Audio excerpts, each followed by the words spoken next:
Guys, welcome to Pakistani real reaction. तो कैसे हैं आप सब? उम्मीद है आप सब बढ़िया होंगे, मजे में होंगे, खुश होंगे, आबाद होंगे। मेरा नाम है जैसे मैं हूं बशर। सो गाइस, आज की वीडियो काफी ज्यादा कमाल की होने लगी है, हद से ज्यादा ये वीडियो रिक्वेस्टेड है। तो वीडियो का सीधा टाइटल की तरफ आते हैं, जो कि है आधी दुनिया भारत की शरण में, भारत की बम्पर लॉटरी लगी। मतलब आधी दुनिया भारत के कदमों में आ गई है, मतलब शरण कदमों को ये उर्दू में बोलते हैं ना भाई। तो मतलब आ गई है और भारत की कोई बम्पर लॉटरी लग गई है। क्या हुआ है सीन, इसमें कोई शक नहीं। आजकल इंडिया में इन्वेस्टमेंट आ रही है और बहुत कुछ हो रहा है, लेकिन हुआ क्या है पूरी हम ये वीडियो देखेंगे तब हमें सही से पता लगेगा कि आधी दुनिया क्यों इंडिया के शरण में आ गई है। ओरिजिनल वीडियो का लिंक मिल जाएगा आपको डिस्क्रिप्शन में। नॉलेज इनसाइड का वीडियो, इनका चैनल लाजमी सब्सक्राइब कीजिएगा। काउंटडाउन करते हैं 3, 2, 1 एंड स्टार्ट। दोस्तों, रूस और यूक्रेन के बीच जारी युद्ध अब एक अहम मोड़ पर जा पहुंचा है। तकरीबन 1 महीने इस युद्ध को हो चुके हैं और अब बाकी के देशों का सब्र का बांध टूट रहा है। दुनिया में महंगाई काफी तेजी से बढ़ रही है, हर देश इसको कम करने का प्रयास कर रहा है और जहां से भी सस्ती चीजें मिल रही है वो वहां से ले रहा है। इस समय दुनिया को रूस और यूक्रेन का विकल्प चाहिए, क्योंकि सप्लाई चेन रुकने से आधी दुनिया परेशान है। हालांकि इस यूक्रेन युद्ध में इंटरनेशनल मंच पर भारत की छवि और निखरी है, जिस कारण चीन के फॉरेन मिनिस्टर तक को भारत का दौरा करना पड़ा है और उनका सरकारी अखबार ग्लोबल टाइम्स, जो अब तक गालियां निकालता था हमारे लिए, वो लिटरली भारत की कूटनीति की तारीफ करता हुआ नजर आ रहा है। चीन ही नहीं, इससे पहले पाकिस्तान के प्रधानमंत्री इमरान खान भी ऐसा कह चुके हैं। और ऐसा हो भी क्यों ना, रूस के राष्ट्रपति, यूक्रेन के राष्ट्रपति, फ्रांस के राष्ट्रपति, यूके के प्रधानमंत्री, इसके अलावा बाइडेन, स्कॉट मॉरिसन और जापान के प्रधानमंत्री लगातार भारत के संपर्क में हैं और पिछले 15 दिन में इन सब की मोदी से बातचीत हो चुकी है। दुनिया भारत के महत्व को समझ रही है, यही कारण है कि ओमान, मिस्र, टर्की, सूडान, नाइजीरिया, दक्षिण अफ्रीका, ईरान जैसे देश भारत पर नजरें गड़ाए बैठे हैं और इस युद्ध की वजह से भारत की लॉटरी लगने वाली है। दरअसल विश्व में फैली युद्ध की अशांति के बीच विश्व महंगाई की मार और इससे खाने पीने के सामान का संकट भी अब गहराने लगा है। यही कारण है कि लंबे खिंचते इस युद्ध की वजह से बाकी के देशों में इसका असर पड़ रहा है।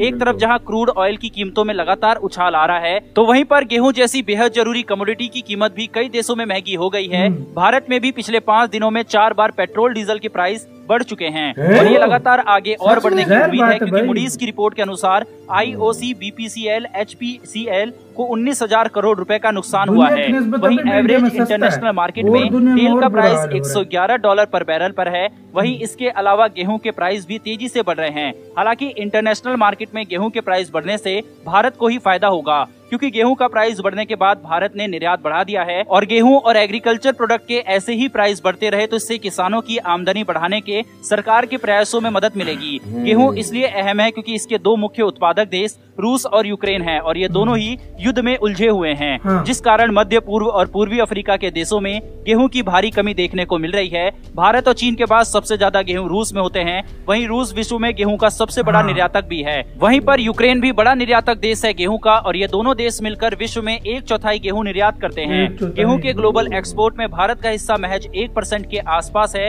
उत्पादन के हिसाब से भारत दूसरे नंबर पर है, जबकि चीन सबसे बड़ा उत्पादक है। वहीं रूस तीसरे और यूक्रेन 7वें नंबर पर आते हैं। यहाँ भारत भले ही दूसरे सबसे बड़े उत्पादक देश है, लेकिन निर्यात के मामले में भारत बहुत पीछे है। लेकिन अब इसमें युद्ध की वजह से बड़ा शिफ्ट देखने को मिल रहा है और भारत को गोल्डन अपॉर्चुनिटी इस फील्ड में मिली है। भारत के पास इस समय दुनिया का सबसे बड़ा उत्पादक देश बनने का मौका है और सरकार इस दिशा में तेजी से कार्य कर रही है। जैसा मैंने पहले ही कहा कि मिस्र, तुर्की, सूडान, नाइजीरिया, ओमान, दक्षिण अफ्रीका और ईरान जैसे देश भारत से गेहूं के निर्यात पर बातचीत कर रहे हैं। भारतीय सरकार लगातार इनसे संपर्क बनाए हुए हैं। ये सभी वही देश हैं जो गेहूं के मामले में रूस पर निर्भर थे। भारत में इस समय गेहूं एक्सपोर्ट एक नया रिकॉर्ड बनाने जा रहा है। आने वाले फाइनेंशियल ईयर में जो लक्ष्य भारत ने रखा है वो 10 मिलियन टन गेहूं के निर्यात करने का है। पिछले साल अप्रैल से फरवरी के बीच भारत करीब 6.2 मिलियन टन गेहूं का निर्यात कर चुका है। दुनिया की बड़ी बड़ी एजेंसियां दावा कर चुकी हैं कि भारत पूरी तरीके से यूक्रेन और रूस का मार्केट आने वाले समय में कैप्चर कर लेगा। और दोस्तों, अब बात करते हैं रूस यूक्रेन के युद्ध की, जहां से बड़ी खबर ये आ रही है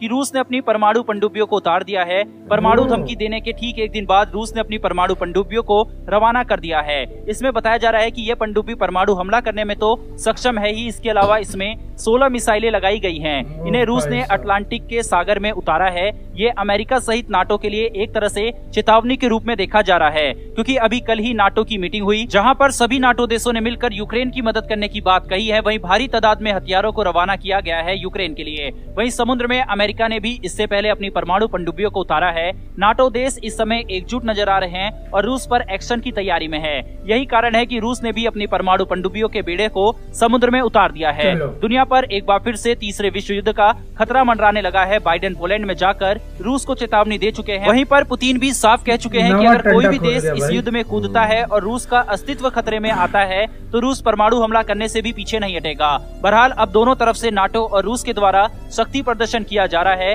फिलहाल दोस्तों इस वीडियो में इतना ही। कोई अन्य अपडेट इसको लेकर आती है तो हम वीडियो लेकर इसी के साथ हुई गाइस ये वीडियो खत्म। ओरिजिनल वीडियो का लिंक मिल जाएगा आप डिस्क्रिप्शन में, इसमें कोई शक नहीं है। जहां जहां रूस जो जो चीजें करता था अभी वही कंट्रीज इंडिया के पास आ रहे हैं, क्योंकि पूरी दुनिया में अल्टरनेटिव ही कोई नहीं रहा। मतलब एक इंडिया ही सबसे बड़ा अल्टरनेटिव है। चाइना को अपनी मतलब पड़ी रहती है तो वो मतलब चाइना भी फायदा ले रहा है, देखो, लेकिन इंडिया सबसे ज्यादा चाइना सबसे ज्यादा देखो चीज एक्सपोर्ट करता है पूरी दुनिया में। हाँ। ठीक है, उसको वो इसलिए अब नहीं कर सकता कि वो दुनिया को एक्सपोर्ट कर या वो अपने लोगों के लिए, क्योंकि वो दूसरे देशों से मंगवाता था। अभी चाइना को भी ये समझ आई है, गेहूं पे 10 मिलियन टन भाई। अब चाइना को भी ये समझ आई है, उसका जो है मतलब फॉरेन मिनिस्टर इसी वजह से गया है कि हमें अगर किसी चीज की जरूरत पड़े तो आप वो आप दे मतलब चाइना मतलब मांगना चाहिए। और मतलब यार हर देश कोई भी देश उठाकर देख लो सैंक्शन के डर से। और इन दिनों पता नहीं 7 के 8 दिनों में कह रहे थे कि पता नहीं कितने टन के करीब इंडिया ने गंदम एक्सपोर्ट कर दिए और फोन पे फोन आ रहे हैं उनको कह रहे हैं कि हमें गंदम दो, हमें गंदम गेहूं दो। मतलब इतना ज्यादा यार। मतलब ये हर चीज मांगी जा रही है इंडिया से, और भी हद से ज्यादा चीजें फार्मेसी की चीजें देख लो रशिया जा रही हैं। मतलब इंडिया का एक्सपोर्ट एक बूम मार रहा है 2022 में। और भाई ने ये सच बोला, 400 बिलियन डॉलर की तो एक्सपोर्ट का टारगेट इस साल मुझे लगता है कि 500 से भी ऊपर हो सकता है। ऊपर भी हो सकता है। अच्छा मजे की बात तो मैं बताऊं, जिस तरीके से बोल रहे हैं ना रशिया की मार्केट और यूक्रेन की मार्केट वाकई इंडिया कैप्चर करने वाला है फुल सारे, क्योंकि दूसरा ऑप्शन ही कोई नहीं बचा। ऑप्शन नहीं है, ऑप्शन कोई नहीं बचा। रशिया वेस्टर्न देश निकल गए हैं और कौन भेजेगा अपनी चीजें मार्केट? ऑप्शन ही नहीं है, सिर्फ ऑप्शन बच गया तो इंडिया सबके पास बच गया। और दूसरी बात रशिया ने परमाणु का भी धमकी दे दी भाई। सीधी बात है, अभी दुनिया चैन से सांस ले, ऊपर से वेस्टर्न अपनी मराने में शुरू हो जाते हैं। सबसे ज्यादा आग इन्हीं लोगों ने लगाई हुई है दुनिया में, और बोलते हैं कि दुनिया का संतुलन एशिया की वजह से खराब होता है, अफ्रीका की वजह से खराब होता है। हमेशा फाइट ये करते हैं। वर्ल्ड वॉर 2 इन्हीं की वजह से हुई, अभी तीसरी चलो होने वाली है। अब देखो क्या होता है। हम कहते हैं पीस हो जाए ज्यादा फायदा है, परमाणु चलाने का कोई फायदा नहीं है भाई। सही बोला, सही बोला। यूक्रेन भी ज़ेलेंस्की भी भाई पे यार बहुत बेवकूफी उसने करके ना, तो मैं कहता हूँ यार मुझे डर है कि ये सच में वर्ल्ड वॉर 3 स्टार्ट ना हो जाए। गाइस आप लोग क्या कहते हो कमेंट सेक्शन में बताओ। इधर ही वीडियो खत्म करते हैं। अपना बहुत ज्यादा ख्याल रखना। तो यार बाय।